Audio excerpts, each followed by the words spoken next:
우리가 지금은 거울로 보는 것 같이 희미하나 그때는 얼굴과 얼굴을 대하여 볼 것이요. 지금은 내가 부분적으로 아나 그때는 주께서 나를 아신 것 같이 내가 온전히 알리라.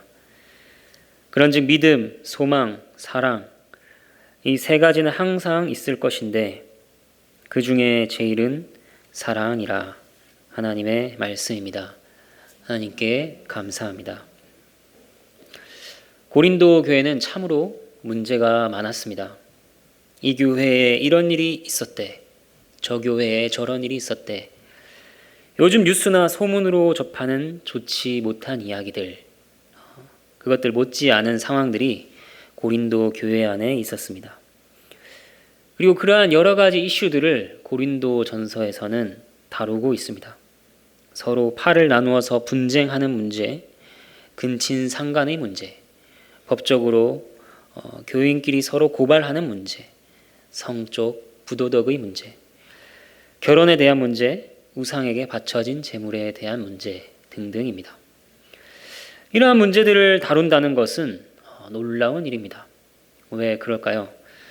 이것은 하나님께서 지저분하고 난장판인 이 교회를 통째로 드러내어 버리지 않으신다 하는 것을 보여주기 때문입니다. 여전히 그들을 가리켜 하나님의 교회다라고 부르신다는 것이죠.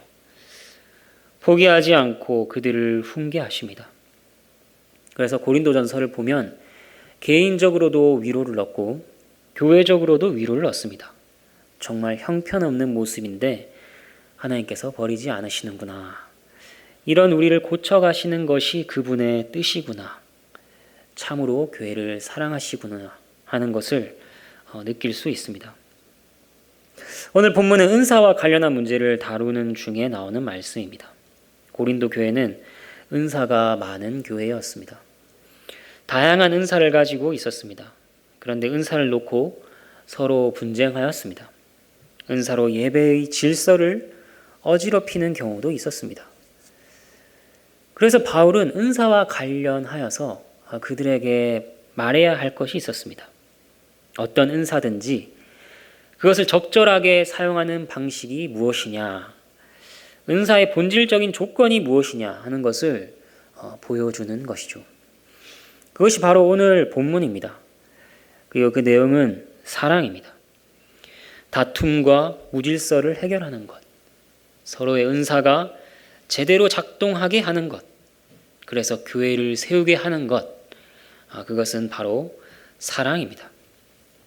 1절부터 3절까지의 말씀을 한번 보도록 하겠습니다. 1절 말씀, 내가 사람의 방언과 천사의 말을 할지라도, 당시 방언의 은사에는 두 가지 경우가 있었습니다. 하나는 사람들이 알아들을 수 없는 방언입니다. 영으로 비밀을 말하는 방언인데 이것은 하나님께서만 아십니다. 그리고 다른 하나는 외국의 언어인 방언이죠. 오순절 성령 강림에 있었던 경우가 그렇습니다. 그리고 이때 그들이 말한 내용은 하나님의 큰일이었다 사도행전은 알려줍니다. 그리고 천사의 말을 한다는 것은 무엇인가? 천사의 언어가 무엇인지 정확하게 모릅니다. 다만 성경에 나오는 대부분의 천사의 말은 사적인 대화보다는 하나님의 말씀을 담고 있었다는 것입니다. 사람의 방언과 천사의 말, 둘 다 공통점이 있죠. 하나님의 뜻을 담고 있다는 것입니다. 신적이며 신령한 것입니다. 둘 다 놀라운 방식으로 하나님의 뜻이 전해지는 것입니다. 그런데 사도 바울은 깜짝 놀랄 만한 말을 이어서 합니다. 본문을 보실까요? 사랑이 없으면 소리나는 구리와 울리는 꽹과리가 되고, 소리나는 구리와 울리는 꽹과리가 뭘까요? 허공에 울리는 의미 없이 반복되는 소리입니다. 간단하게 말하면 소음이죠. 듣기 싫은 소리입니다. 바울은 이렇게 말하고 있습니다. 내가 놀라운 방식으로 하나님의 뜻을 말한다고 합시다. 그런데 사랑이 없으면 그것은 소음일 뿐입니다. 너무나도 충격적인 말이 아닙니까? 다른 말로 하면 이런 것입니다. 하나님을 향한 사랑 없이 하나님의 뜻을 전하는 것은 하나님께 듣기 싫은 소음이다라는 것입니다. 형제를 향한 사랑 없이 하나님의 뜻을 전하는 것도 마찬가지입니다. 그것은 잔소리며 자신의 우월함을 내세우는 것밖에 되지 않습니다. 집에 기르는 앵무새가 쉬지 않고 반복해서 말하고 있다고 상상해 봅시다. 사랑해, 바르게 살아야지, 힘내, 좋은 말을 반복해서 합니다. 그래도 소음이죠. 그처럼 사랑이 없으면 쓸데없는 소리를 내고 있다 하는 것입니다. 2절 말씀입니다. 내가 예언하는 능력이 있어 모든 비밀과 모든 지식을 알고. 예언하는 능력은 하나님의 뜻을 사람들에게 전하는 능력입니다. 지금으로 치면 설교하는 능력이라고 볼 수 있을 것 같습니다. 그가 모든 비밀과 모든 지식을 압니다. 또 산을 옮길 만한 모든 믿음이 있을지라도 이 믿음은 모든 신자가 가지고 있고 또 모든 신자가 가져야만 하는, 반드시 가져야만 하는 그런 믿음을 말하는 것은 아닙니다. 앞장의 12장 9절을 보면 등장하는 믿음인데 특별한 은사로서의 믿음을 말하는 것입니다. 이 믿음은 놀라운 이적을 행하는 은사로서의 믿음을 말합니다. 하지만 결론은 동일합니다. 무엇이라 말하는가? 사랑이 없으면 내가 아무것도 아니요. 우리가 신앙생활 하면서 궁금한 점이 있어서 목회자에게 물어봅니다.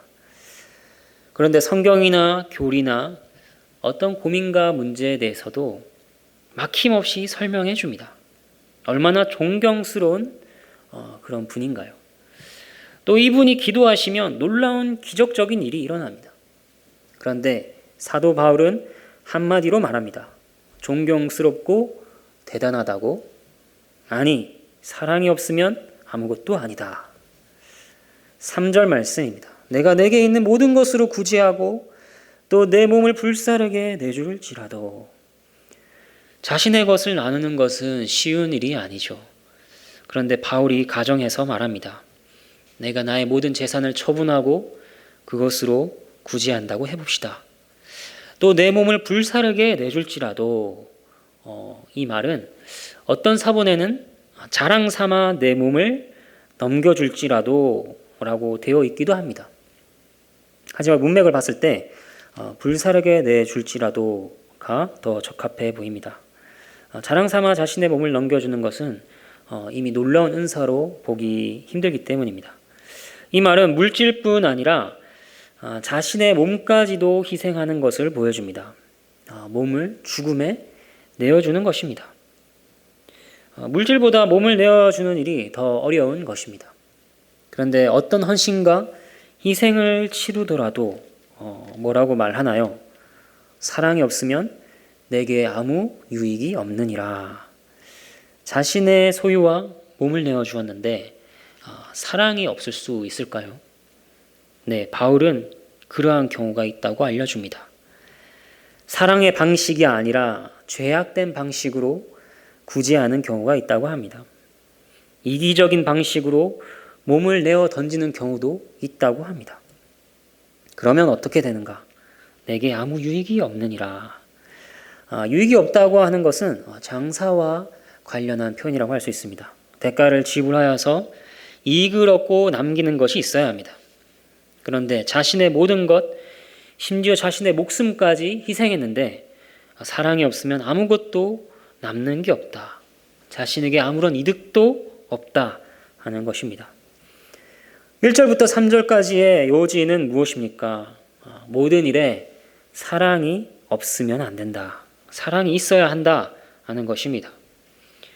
사랑이 없으면 내가 놀라운 방식으로 하나님의 말씀을 전해도 소음이고 대단해 보여도 내가 아무것도 아니고 위대한 희생과 헌신을 했지만 남는 게 없다는 것입니다. 그처럼 사랑이 없으면 다 의미가 없다는 것입니다. 4절부터 7절까지를 보도록 하겠습니다. 4절부터 7절까지는 그렇다면 이처럼 중요한 사랑이 도대체 무엇인가 하는 것을 다루고 있습니다.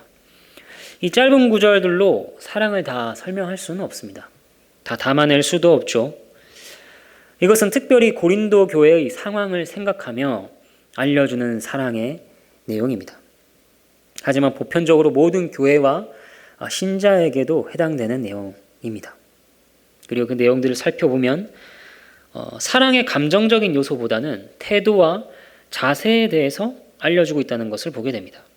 사랑은 태도입니다. 자세고 사랑은 행동이다 라는 것입니다. 4절을 보겠습니다. 사랑은 오래 참고. 이제부터 사랑이 무엇인가를 열거합니다.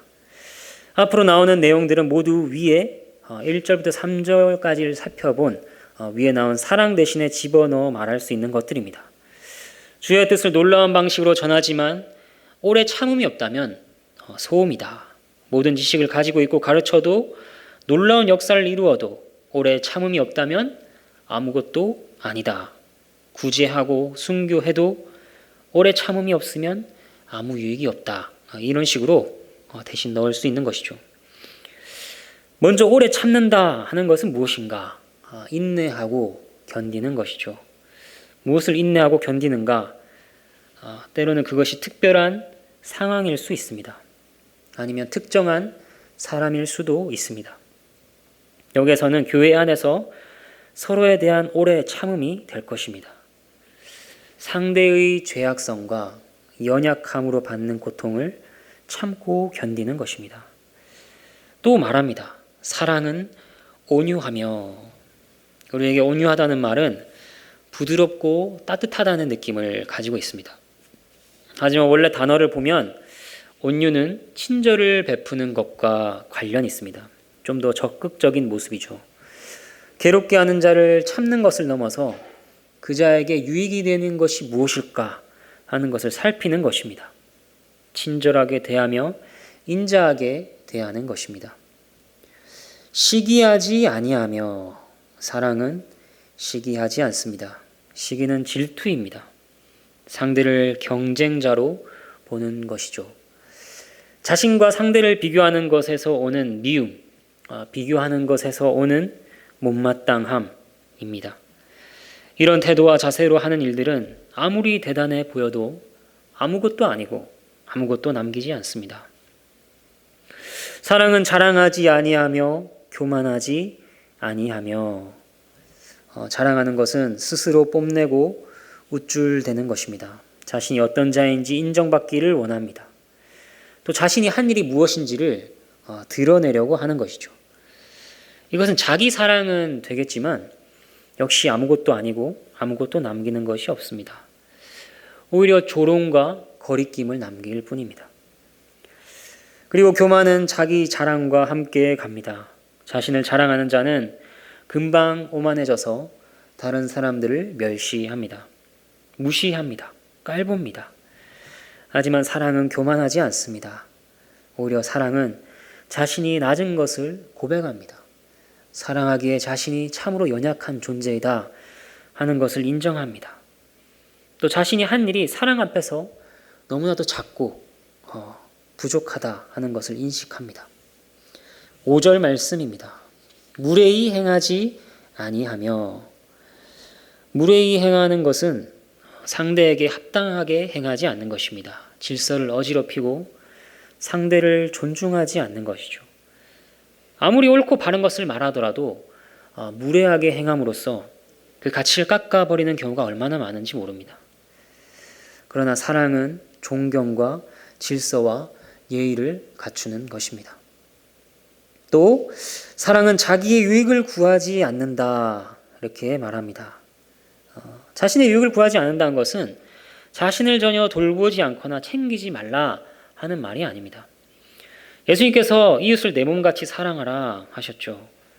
그러니까 자기의 유익을 구하지 않는다는 것은 자신을 아끼지 않고 자신을 학대하고 보살피지 않고 관리하지 말라 하는 게 아닙니다. 이것은 이기심을 가지고 오로지 자신의 것만을 추구하지 않는다 하는 것입니다. 자기 중심적이지 않다는 말입니다. 사랑은 자기 중심에서 벗어나 상대의 유익을 구하는 것이다 말합니다. 또 사랑은 성내지 아니하며 말합니다. 성경에는 의로운 분노가 있습니다. 하지만 여기에서 성내지 않는다 하는 것은 의로운 분노를 제외한 분노입니다. 우리의 분노 중 99.9%가 그렇습니다. 하지만 사랑은 날카롭게 반응하며 격분하지 않습니다. 짜증내지 않습니다. 상대에게 과민하고 격하게 증오를 폭발하지 않는다는 것입니다. 아무리 훌륭한 하나님의 일을 한다고 하더라도 성을 내고 짜증을 내는 방식으로 한다면 아무것도 남는 게 없습니다. 오히려 해를 끼치고 상처를 남길 뿐입니다. 사랑은 악한 것을 생각하지 아니하며, 악한 것을 생각한다는 것은 무슨 말일까요? 이것은 상대가 자신에게 행한 잘못을 잊어버리지 않고 계산하는 것을 의미합니다. 자신이 입은 피해를 묵상하고 잊어버리지 않고 되새기는 것입니다. 이게 계속되면 어떻게 똑같이 갚아줄까 하는 복수에 대한 궁리로까지 발전하죠. 가끔 부부싸움에서 발견되는 모습입니다. 싸우다가 과거의 잘못을 들추어내는 것입니다. 이렇게 상대의 잘못을 머릿속에서 계속 들추어내면 하나님의 일을 할 수가 없습니다. 사랑은 상대의 잘못을 계산하지 않습니다. 6절 말씀, 불의를 기뻐하지 아니하며 진리와 함께 기뻐하고.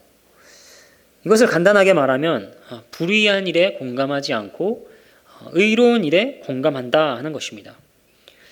고린도 교회는 바울에게 이런 책망을 들었습니다. 한번 찾아보실까요? 고린도전서 5장입니다.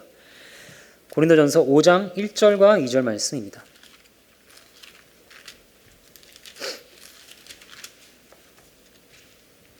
제가 읽어보도록 하겠습니다. 너희 중에 심지어 음행이 있다 함을 들으니 그런 음행은 이방인 중에서도 없는 것이라. 누가 그 아버지의 아내를 취하였다 하는도다. 그리하고도 너희가 오히려 교만하여져서 어찌하여 통하니 여기지 아니하고 그 일 행한 자를 너희 중에서 쫓아내지 아니하였느냐.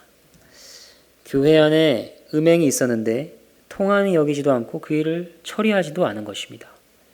이것은 사랑이 아닙니다. 사랑은 의에 줄이고 목마른 것입니다. 불의한 일을 보고 슬퍼하며 침묵하지 않는 것입니다. 진리 안에서 진리를 따라 행하는 것이 사랑입니다. 다시 13장 7절로 돌아와서 모든 것을 참으며 모든 것을 믿으며 모든 것을 바라며 모든 것을 견디느니라. 모든을 4번 사용하며 사랑에 대한 묘사가 절정에 달하고 있습니다. 사랑은 상대의 모든 것을 참습니다. 그리고 상대에 대해 편견이나 의심을 가지는 것이 아니라 그를 신뢰합니다. 마치 말썽쟁이 아들임에도 불구하고 어머니가 아들아, 나는 너를 믿는다 말하는 것과 같습니다. 선하게 판단하며 믿는 것이죠. 그리고 그 모든 것에 희망을 품습니다. 마지막까지 희망을 버리지 않는 것입니다. 그 희망은 하나님께 올려드리는 희망입니다. 그리고 모든 것을 버티고 모든 것을 견딥니다. 이제 8절부터 13절까지를 보겠습니다. 8절부터 13절까지는 사랑의 영원성에 대해 말합니다. 간단하게 살펴보겠습니다. 8절 말씀입니다. 사랑은 언제까지나 떨어지지 아니하되 예언도 패하고 방언도 그치고 지식도 패하리라. 우리는 부분적으로 알고 부분적으로 예언하니 온전한 것이 올 때에는 부분적으로 하던 것이 패하리라. 내가 어렸을 때에는 말하는 것이 어린아이와 같고 깨닫는 것이 어린아이와 같고 생각하는 것이 어린아이와 같다가 장성한 사람이 되어서는 어린아이의 일을 버렸노라. 우리가 지금은 거울로 보는 것 같이 희미하나 그때에는 얼굴과 얼굴을 대하여 볼 것이요 지금은 내가 부분적으로 아나 그때에는 주께서 나를 아신 것 같이 내가 온전히 알리라. 그런즉 믿음, 소망, 사랑 이 3가지는 항상 있을 것인데 그 중에 제일은 사랑이라. 8절에 나오고 있는 예언, 방언, 지식은 고린도 교회가 자랑스럽게 생각했던 은사들입니다. 그런데 바울은 그것들을 부분적인 것들이다 말합니다. 맞는 말이죠. 그것들은 퍼즐로 치면 전체 그림에서 조각들에 해당하는 것입니다. 그리고 그것은 쓸모 없어지는 때가 옵니다. 그때가 언제냐? 10절에서 온전한 것이 올 때라고 합니다. 이 온전한 것이 올 때에 대해서는 두 가지 정도의 해석이 있습니다. 하나는 신구약 성경이 완성되는 때라는 것입니다. 우리가 지금 완성된 성경을 가지고 있죠. 이 성경은 온전한 것이라 할 수 있습니다. 웨스트민스터 신앙고백서 1장에서 이것을 고백합니다. 여기서 성경에 대해 뭐라고 고백하는가? 성경에는 하나님의 영광, 인간의 구원, 신앙, 그리고 삶을 위해 필요한 모든 것에 대한 하나님의 경륜이 기록되어 있다. 또 성경으로부터 그러한 것들을 추론할 수 있다. 이렇게 말합니다. 그렇기 때문에 다른 어떤 예언이나 방언, 다른 새로운 지식은 필요 없는 것입니다. 성경에 더 이상 추가할 내용이 없는 것이죠. 그리고 온전한 것에 대한 또 다른 해석이 있습니다. 그때가 언제냐? 하나님의 구속 계획과 계시의 최종 사건인 그리스도의 재림을 의미한다고 보는 것입니다. 우리는 지금 예수님을 보지 못하였으나 믿음으로 보고 사랑하고 있습니다. 하지만 그때는 우리가 정말 예수님을 얼굴과 얼굴로 만나게 될 것입니다. 12절에서 주께서 나를 아신 것 같이 내가 알리라 합니다. 주께서 나를 아신 것 같이면 얼마나 명확하게 알게 되겠습니까? 그때 우리가 그곳에서 말하고 깨닫고 생각하는 것은 이곳에서의 것과 비교할 수가 없습니다. 이렇게 12절의 문맥을 생각하면 온전한 것이 올 때라는 말이 성경의 완성보다는 재림의 때로 보는 것이 더 낫게 보입니다. 아무튼 바울의 요지는 이것입니다. 너희가 자랑한 은사를 전부로 생각하지 말라 하는 것입니다. 모든 것이 그친다. 그러나 사랑은 떨어지지 않고 영원하다 하는 것입니다. 시대가 갈수록 기록을 남기는 기술이 발전하고 있습니다.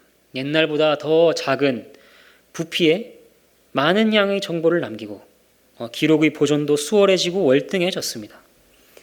설교만 하더라도 영상으로 남겨 유튜브나 파일을 통해 어디에나 전송하고 하는 시대에 우리는 살고 있습니다. 그러나 유튜브도 파일도 영원한 것이 아닙니다. 영원한 하나님의 나라에서 남는 것은 무엇인가? 오직 우리가 사랑으로 행한 것 뿐입니다. 어떤 일을 하느냐 보다 더 중요한 것이 이것입니다. 일을 하든지 공부를 하든지 사역을 하든지 살림을 하든지 운동을 하든지 어떤 방식으로 했냐 하는 것이죠. 우리가 행한 모든 일 중에 오직 하나님을 사랑하고 형제 자매를 사랑함으로 행한 것들만 영원한 세계에서는 남을 것입니다. 그러한 방식이 아니라면 어떠한 위대한 일이라도 그것들은 불로 태워지고 가려져야 할 허물에 지나지 않는 것이죠. 그리고 그곳에서 남은 일도 그것뿐입니다. 사랑하는 것입니다. 영원히 하나님을 사랑하고 형제를 사랑하는 일이 거기에서 남겨져 있는 것입니다. 13장의 결론입니다. 믿음과 소망과 사랑은 영원히 있을 것이다. 그 중에 가장 큰 것은 사랑이다. 사랑은 하나님의 본질적인 속성입니다. 사랑만이 신자로 하여금 하나님을 닮게 합니다. 그리고 그 사랑이 하나님을 참되게 높이며 형제와 교회를 세우는 가장 좋은 길입니다. 이제 본문을 통하여 얻게 되는 교훈과 적용을 세 가지 정도로 살펴보겠습니다. 고린도전서 13장, 우리가 흔히 아는 이 사랑장 앞에서 우리가 첫 번째로 깨닫는 것은 우리의 사랑 없음과 무익함입니다. 고린도 교회가 느꼈을 것이 그것이었을 것입니다. 우리가 참으로 사랑 없이 행했구나 하는 것을 느끼는 것이죠. 우리도 동일합니다. 우리에게 너무나도 잘 알려진 말씀임에도 불구하고 이 말씀 앞에서 우리는 오늘도 우리의 사랑 없음을 깨닫습니다. 만약 이 말씀 앞에서 내가 잘하고 있구나 이렇게 느낀다면 정말 이상한 일입니다. 양심이 없는 것입니다. 우리는 그저 이 말씀 앞에서 오래 참지 못하고 온유하지 못하고 시기하고 자랑하고 교만하며 무례하고 이기적이고 쉽게 화를 내며 상대의 잘못을 곱씹는 또 불의에 익숙하고 진리를 멀리하는 그런 우리의 모습을 확인할 따름입니다. 그리고 그러한 우리의 일상이 얼마나 무익과 무의미로 가득 차 있는가 하는 것을 보게 됩니다. 하나님께서는 이것을 알라고 하십니다. 두 번째 본문을 통하여 보게 되는 것은 우리가 바로 사랑의 섬김을 받고 있다 하는 것입니다. 바울이 말했습니다. 내게 사랑이 없다면 너희를 위하는 나의 모든 수고와 재능과 헌신과 희생은 다 쓸모가 없다. 이 말을 다르게 하면 무엇입니까? 고린도 교회는 사랑 없이 은사를 활용했지만 바울은 그렇게 되지 않기를 애썼다는 것입니다. 그들을 사랑으로 바울은 섬겼다는 것입니다. 그리고 이 바울의 섬김의 뒤편에는 누가 계시는가? 바로 하나님께서 계시죠. 교회를 세워가는 사람들의 수고와 노력은 하나님의 사랑과 섬김이 드러난 것입니다. 하나님께서 우리를 섬기신다. 이 말이 이상할 수 있습니다. 하지만 그 섬김은 다른 것이 아닙니다. 부모가 자녀를 위해 애쓰고 봉사하는 모습 같은 것이죠. 하나님께서는 늘 우리에게 주시는 분으로 계십니다. 그런데 오른손이 구제할 때 왼손이 모르게 하라고 하신 분께서는 자신도 너무나 은밀한 방식으로 일하십니다. 그래서 우리는 그것을 잘 못 느낍니다. 마치 어린아이가 부모의 손길과 섬김을 전혀 인식하지 못하고 지내다 나중에 커서야 부모의 사랑을 깨닫는 것과 같습니다. 생명이 있고 호흡이 있고 먹고 마시고 중생하고 성화되어 가고 하나님은 그렇게 사랑의 은밀한 손길로 우리를 섬기십니다. 그러나 언제든지 돌아보면 사랑은 멀리 있지 않습니다. 우리의 호흡처럼 가까이 있는 것이죠.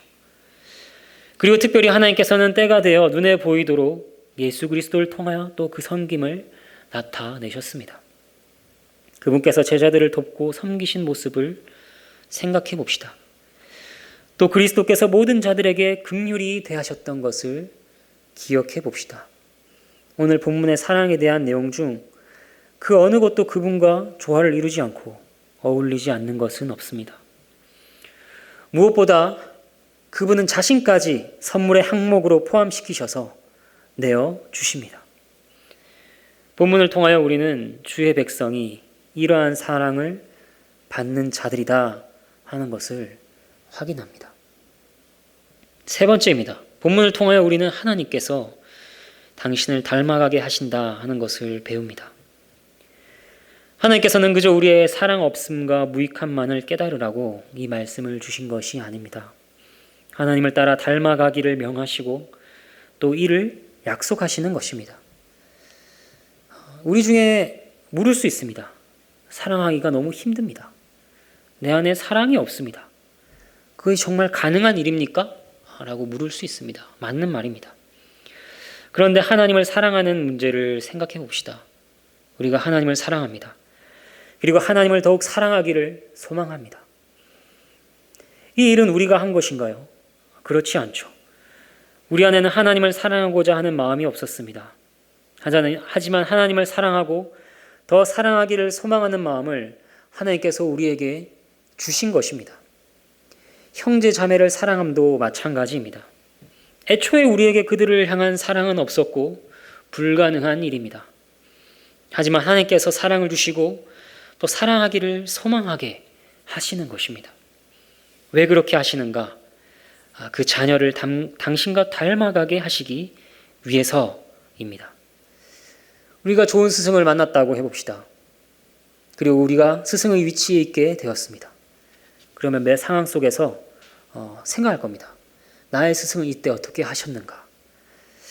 부모의 자리도 마찬가지죠. 그 자리에서 그때 부모님께서 나를 키우실 때 얼마나 힘드셨을까? 이때는 부모님께서 나를 이렇게 사랑하셨지. 이러한 경우는 나에게 저렇게 하셨지. 깨닫고 자신도 그렇게 하는 것입니다. 이러한 일이 우리 가운데 하나님께서 이루시는 일입니다. 예수님께서 율법교사를 책망하신 일이 있습니다. 너희는 지기 어려운 짐을 사람에게 지우고 너희는 한 손가락도 이 짐에 대지 않는도다.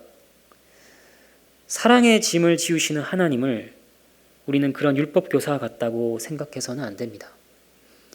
짐에 손가락 하나도 대지 않고 명하시는 분으로 그분을 모욕해서는 안 된다는 것입니다. 오히려 그분은 어떤 분이십니까? 마태복음 11장 28절부터 30절까지의 말씀. 수고하고 무거운 짐진 자들아 다 내게로 오라. 내가 너희를 쉬게 하리라. 나는 마음이 온유하고 겸손하니 나의 멍에를 메고 내게 배우라. 그리하면 너희 마음이 쉼을 얻으리니 이는 내 멍에는 쉽고 내 짐은 가벼움이라 하시니라. 멍에가 무엇인가요? 짐 끄는 두 동물을 연결하는 데 쓰이는 장치입니다. 혼자 멍에를 매는 것이 아닙니다. 그분과 함께 멍에를 매는 것입니다. 그런데 그 무게를 누가 감당할까요? 우리도 멍에를 맨 것 같지만 사실 그분이 그 무게를 다 감당하시는 것입니다. 그러니까 그 멍에는 쉽고 그 짐은 가벼운 것입니다.